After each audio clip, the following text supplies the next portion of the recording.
उज्जवल Bharat news, देश की प्रखर आवाज। अब नए अंदाज। नमस्कार, उज्जवल भारत न्यूज में सभी का स्वागत है।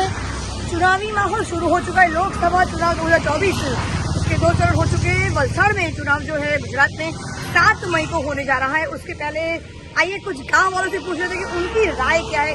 हमारे साथ जुजवा गांव के जो सरपंच है, माजी सरपंच है रजनीकांत पटेल जी यहाँ पे उपस्थित है। और महिलाएं गाँव की महिलाएं रजनीकांत जी से पूछते हैं कि इस बार जो सीट आने वाली है कितनी सीट होगी, और लेकिन चाहे मत में जो भी जीत के आए परिणाम जो भी हो, उसके बाद जो विकास होना है वो क्या होगा। आइए कुछ बातें और जानकारी लेते हैं। रजनीकांत जी, खूब स्वागत है तमारू। मत आपो ए આપણો અધિકાર છે, પણ ચોક્કસ આ વખતે વિકાસ અને જે વિકાસના નામે ચોક્કસ વોટ પડશે અને સારું જ વાતાવરણ રહેશે આ વખતે। ભાજપ સરકાર જે કહે છે કે 400 પાર, શું એનું આશરે 400 પાર થશે એવું લાગે છે? એ આ વખતે ભાજપનું સૂત્ર છે 400 પાર, એને અમને વિશ્વાસ પણ છે કે જે વિકાસ અને જે રામ મંદિર અને જે સનાતન સંસ્કૃતિની જે વાતો છે તેના આધારે ચોક્કસ પાર પડશે એવું લાગે છે અમને।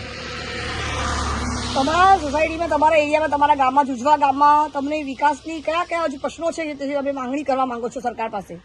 વિકાસ એ અવિરત વહેતી ગંગા છે, વિકાસ તો થતો જ રહેશે અને સમયે સમયે વિકાસની વ્યાખ્યા પણ બદલાય છે। પહેલાના જમાનામાં રોડ રસ્તા અને પાણીની પ્રોબ્લેમ હતો, એનું નિરાકરણ ઘણું આવ્યું છે અને એ વિકાસમાં જરૂરી છે કે હવે સર્વાંગી વિકાસ થાય મહિલાઓ માટે। અને સાહેબ મોદી સાહેબે કરેલું જ છે, ગેસ સિલિન્ડર છે, આ છે તે બધું, અને મફત અનાજ આપે છે, એટલે વિકાસને એ સર્વાંગી વિકાસ માટે એ અવિરત ગંગા વહેતી જ છે અને અમારા ગામમાં પણ વિકાસ થયો જ છે। આવનારા સમયમાં ભવિષ્યમાં આપણે કયા કયા પ્રશ્નો એવા છે જે ભૂતકાળમાં વર્તમાન સમયમાં નથી હલ થયા પણ હવે તમે માંગણી કરવા માંગો છો? ગામના આ વર્ષે પણ અમારે એક મોટો પ્રશ્ન હતો અમારા ગંગાજી ફળિયાને। હાલમાં અમે એક અમારી માંગણી મૂકી છે સરકાર સમક્ષ કે જુજવા અને ગળોઈ જે ઔરંગા નદી પાસે એપ્રોચ રોડ છે અને એના માટે પુલની માંગણી કરી છે અને અમારા ગામ માટે એ રસ્તો બની જાય તો મારા જુજવા કાંજરહળી કાંજર અંછોડ અને આ મરલા રોડના જે ગુંડલા જીઆઈડીસીમાં કામ પર જાય એ 8 થી 10,000 લોકોનો પ્રશ્ન છે અને 10 કિલોમીટર ઉપરનો ઘેરાવો જે છે એ અટકી જાય। એટલે અમારી જુજવા ગામ વતી અમારા ગામ લોકોને અમે સતત રજૂઆત પણ કરી છે કે અમારે ગળોઈ ગંગાજી જે બ્રિજ છે એનું સરકારશ્રી ધ્યાન પર લઈ અને અમારા વિકાસના કામમાં અમને વિશ્વાસ છે કે એ કામ પણ થશે જ અને એની અમે માંગણી પણ કરેલી છે। પુલ બનવાથી કેટલા લોકોને ફાયદો થશે? તમને જણાવ્યું તે પ્રમાણે કાંજણહરી કાંજર અંછોડ અને જે આ રસ્તે તમે જોતા જ જાઓ છો એ જે ગુંડલાવ જીઆઈડીસી અને ગુંડલાવ તરફ જતા લોકો જે 10-15 કિલોમીટરનો ઘેરાવો ફરીને જાય એ અમારા જુજવા ગામે બ્રિજ બનવાથી એ 10 કિલોમીટરનો જે બ્રિજ છે અને જે વર્ષોથી લોકો અવર જવર કરે એમને પણ ખૂબ મોટી રાહત થાય તેવી અમારી આશ્વાસન અપેક્ષા છે। ખૂબ ખૂબ આભાર તમારો રાજુભાઈ। અને रजनीकांत जी पटेल जिन्होंने जो माजी सरपंच थे, जो पूर्व सरपंच थे जुजवा गांव के। आइए अब देखते हैं कि दूसरे गांव में वहाँ की प्रजा जो है किस प्रकार से क्या प्रश्न लेकर आई इस लोकसभा के चुनाव के दरमियान। वो उन्होंने मांग की सरकार से और हम ये आशा व्यक्त करते हैं कि चुनाव के तुरंत बाद उस मांग को जरूर पूरा किया जाएगा। उज्जवल भारत हमेशा समाज के साथ है, पब्लिक के साथ है और हमेशा साथ रहेगा। उज्जवल भारत इस देश की प्रखर आवाज। भट्टाचार्य कैमरामैन पवन के साथ है जुजवा से। धन्यवाद। लोग आज वलसाड़ के रोणवेल गांव में यहाँ पर आज उपस्थित है। हमारे साथ रोणवेल गांव की सरपंच हेनलबेन जी यहाँ पर उपस्थित है। हेनलबेन, તમારું ખૂબ સ્વાગત કરું છું ઉજ્જવલ ભારત ન્યૂઝ ચેનલ પર। આ ગામના પ્રશ્નો શું છે, તમે સરકાર સામે તમે શું માંગણી કરવા માંગો છો અને આવનારા સમયમાં એવા કયા પ્રશ્નો છે જે તમે માંગણી કરવા માંગો છો સરકાર સામે? અમારા ગામમાં બધી જ વસ્તુઓ પૂરી માત્રામાં છે પણ પાણીની સમસ્યા છે। 2 ગામમાં મોટા તળાવ આવેલા છે। કયા કયા ગામમાં પાણીની સમસ્યા લાગે છે તમને? અમારા રણવેલ ગામમાં પાણીની સમસ્યા છે। પાણીના તર એકદમ નીચે જતા રહ્યા છે, એટલે બોરવેલમાં પાણી સમયથી સમસ્યા તમને? ઘણા સમયથી, વર્ષોથી 2 તળાવ છે પણ ઊંડા કરવામાં આવતા નથી, એટલે પાણીના તર એકદમ નીચા જતા રહ્યા છે। બોર અમે કરાવ્યા છે પણ પાણી લાગતું જ નથી, એટલે પાણીની સમસ્યા એ ગંભીર અને મોટી સમસ્યા છે। અને આ ગામની વસ્તી કેટલી છે? વસ્તી 1900-2500 જેટલી છે। 1900 તેમાં મત વિસ્તાર છે। એ ખાસો વિસ્તાર છે જેમાં ખાસો પાણીનો વિસ્તાર છે. મોટો એક પ્રશ્ન છે. હા. તમે હવે સરકાર સામે તમે શું માંગણી બીજું કરવા માંગો છો પાણીનો સમસ્યા સિવાયનું? 70% અમારા ગામમાં આદિવાસી છે, એટલે એ લોકોની મોટી સમસ્યા દૂર થવી જોઈએ. ઘરોની સમસ્યા છે, પાણીની સમસ્યા છે, બીજી બધી શિક્ષણ ક્ષેત્રે સમસ્યા ખરી? ના, શિક્ષણ ક્ષેત્રે હાઈસ્કૂલો બધી છે. બધી જ છે, બધી જ છે સુવિધા. દક્ષાબેન, તમે ને દક્ષાબેન આગળ આવજો. धन्यवाद તમારો હિનલબેન. આગળ આવો, આ બાજુ રહેવું તમે, આ બાજુ भरो।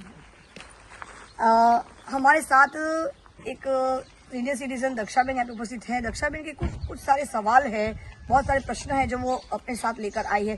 दक्षाबेन, તમારું સ્વાગત છે ઉજ્જવલ ભારત ન્યૂઝ ચેનલ પર। Thank you. તમે શું કે તમારા કયા પ્રશ્નો, કેમ કે તમે મને આગળ વાત કરતા હતા કે તમારા સમયમાં ખૂબ પ્રશ્નો એવા હતા જયારે સરકાર બીજી સરકાર હતી, જયારે તમે એ પ્રશ્નો લઈને તમે આજે વાત કરો।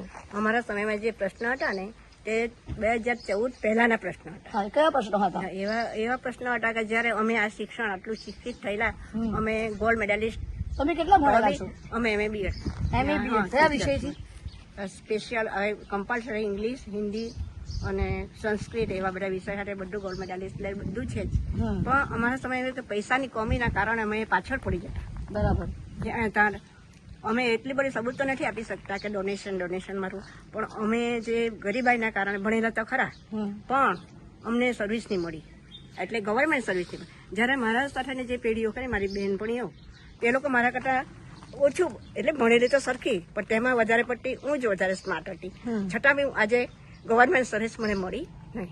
એ તમારો એક બહુ મોટો એક આક્ષેપ છે। હા। ત્યારે સરકાર કોની હતી? જ્યારે આ કોંગ્રેસની સરકાર હતી, એટલે હું કદાપી આ સરકારને હું માફ કરું જ નહીં, જીવનભર નહીં માફ કરું। અને ભલે ભાજપા 14 થી કેન્દ્રમાં આવી ગયો, નરેન્દ્ર મોદી સાહેબ આવી ગયા, અત્યારે તો તમને બદલાવ શું જોવા મળ્યું છે? આપણા ઘણો બધો દેશમાં? બદલાવ જોયો, પણ તે સમયે અમારું નસીબ જ એવું હતું કે અમે તે સમયે પાર કરી ચૂક્યા, અને જ્યારથી ઉન્નતિ થઈ એ લોકોની, ત્યારથી મોદી સરકાર આવી ગઈ, ને આજ સુધી જોઈ રહ્યા છે આપણે બધા જ કે કેટલી બધી પ્રગતિ થઈ રહી છે, અને શિક્ષણમાં આદિવાસી ક્ષેત્રમાં કેટલી બધી બહેનો આજે ગવર્મેન્ટમાં લાગે ડાયરેક્ટથી ઓર્ડર કરીને, અને જે પૈસાનું જે કોઈ એક હતું તે બધું ઘટી ગયું, અને શિક્ષણ ક્ષેત્રે ઘણી બધી આગળ વધી રહી, પણ તે સમયે અમારો સમય પસાર કરી ચૂક્યા, અમારું હવે રિટાયરમેન્ટ આવી ગયું, એટલે અમે છેલ્લે રહી ગયા તો રહી જ ગયા, એટલે હું કદાપી કોંગ્રેસને માફ नहीं करूँ। आभार तुम्हारा दक्षाबेन को। तो देखा आपने किस प्रकार से आज भी एक समय वो था जब कांग्रेस का सरकार, कांग्रेस ने 70 साल तक राज किया, लेकिन आज भी जो दर्द है, जो वेदना है, जो तकलीफें हैं, वो आज भी उनके चेहरे पे हमें साफ साफ दिखाई दे रहा है। लेकिन 2014 के बाद जब से केंद्र में भाजपा सरकार आई है कि उनके सारे प्रश्न उनके हल नहीं हुए, लेकिन उनके सामने जो आने वाली पीढ़ी है वो ये कहना चाहती है दक्षाबेन की उनकी आने वाली पीढ़ी है, उनका प्रश्न जरूर हल होगा। जो तकलीफें उन्होंने झेली है उस समय में, आजादी के बाद 70 सालों में जो कांग्रेस ने राज किया है, लेकिन उसके बाद भी उनके प्रश्न हल नहीं हो पाए, लेकिन अब उनको ये भाजपा पे पूरा विश्वास है कि आने वाले समय में जो उनकी पीढ़ी है, जो आने वाली पीढ़ी है, उनको इस प्रकार के कभी दिन देखने को नहीं मिलेंगे, और उन्हें भाजपा पे संपूर्ण विश्वास है, पूर्ण विश्वास है। तो उनका इसी प्रकार से हम लोग आगे और बढ़ेंगे, और कुछ गाँव का हम लोग मत विस्तार में जाएंगे और देखेंगे कि लोगों की मत, लोगों किस प्रकार से लोग मत देना चाहते हैं, किसको देना चाहते हैं, लोगों का मत किसकी तरफ है, कमल की तरफ है या पंजा की तरफ है, वो देखना चाहेंगे हम लोग कि आखिर क्यों ये हो रहा है कि इतने साल तक राज करने के बाद भी कुछ ऐसे व्यक्ति आज भी है जो ये समझ गए हैं कि उनके प्रश्न हल नहीं हुए, तो क्या आने वाले समय में क्या हम ऐसे चुनाव, ऐसे लोगों को चयन करना चाहिए कि जिन्होंने इतने वर्षों में काम नहीं किया, लेकिन 10 साल की अगर हम अवधि देखते हैं तो भाजपा सरकार ने जो काम किया है, जो कार्य प्रणाली उनकी है, वो कहते हैं ना कि एक समय ऐसा था कि काफी सारी फाइल है, काफी सारे प्रोजेक्ट है, कोई तो भटक गया, कुछ लटक गए और कुछ अटक गए। लेकिन भाजपा सरकार ने, सबसे बड़ी बात तो ये कहूंगी मैं कि जो आतंकवादी के हमले होते थे 2014 से पहले, कभी स्टेशन पे देखो, रेलवे ट्रेन पे देखो, होटल ताज जैसे बड़े होटल को भी उड़ा दिया गया था, पूरा एरोप्लेन हाईजैक हुआ। लेकिन 2014 के बाद से कभी कोई ना एरोप्लेन हाईजैक हुआ है, ना कहीं पे कोई आतंकवादी हमला हुआ है। नोटबंदी आया, नोटबंदी का सबसे बड़ा फायदा यही हुआ है कि नोटबंदी से जो हवाला कांड होता था, हवाला कांड की वजह से जो आतंकवादी को पैसा मिलता था, उसकी वजह से जो हवाला कांड की वजह से जिस प्रकार के जो हमले होते थे, आसान तरीके से जो दुश्मन हमारे देश को, हमारे देश की सीमाओं पर घुसकर, घुसपैठियों को घुसाकर हमला, तो आज वो बिल्कुल पूर्ण तरह से उस पर आप एक एंड आ चुका है, और ये पूरा श्रेय जाता है हमारे देश के माननीय प्रधानमंत्री श्री नरेंद्र मोदी जी को। मैं एक बार और जोड़ना चाहूंगी इसके साथ 370 जो आर्टिकल है, जो कश्मीर को एक अलग क्षेत्र बना के रखा गया था, तो वो हटा दिया गया है। और उसके हटने के बाद आज कश्मीर में भी आज हम साधारण व्यक्ति भी वहां पे जाकर आज रह सकते, वहां पे हम लोग खुद जाकर कश्मीर जैसे क्षेत्र में जाके जमीन खरीद सकते। लेकिन वहां पे उस समय पे वो चलन नहीं था। हमारे देश की जो कुछ नियम है, जो प्रणाली है, जो लोकतंत्र का जो ये संविधान है, उसमें भी काफी सारा बदलाव लाया जाएगा, ताकि हमारे देश में आने वाले समय में जो तकलीफें, जैसे रक्षाबंधन जैसी जो महिलाएं हैं, उन्होंने जो तकलीफें सहन करी है, वो आने वाले समय में वो तकलीफें उनको सहन न करना पड़े। आने वाली पीढ़ी को संपूर्ण विश्वास के साथ उनका कार्य होता रहे और कभी उन्हें पीछे मुड़ के देखना ना पड़े। उज्जवल भारत न्यूज हमेशा समाज के साथ रहेगा और पब्लिक के साथ रहेगा। उज्जवल भारत न्यूज देखते रहे, चैनल को लाइक करें, शेयर करें, सब्सक्राइब जरूर करें, क्योंकि आपका साथ ही हमारा विकास है। सबका साथ सबका विकास, सबका विश्वास, अंत में सबका प्रयास। उज्जवल भारत न्यूज, देश की प्रखर आवाज। सीमा भट्टाचार्य, रोणवेल गांव से कैमरामैन पवन के साथ, धन्यवाद।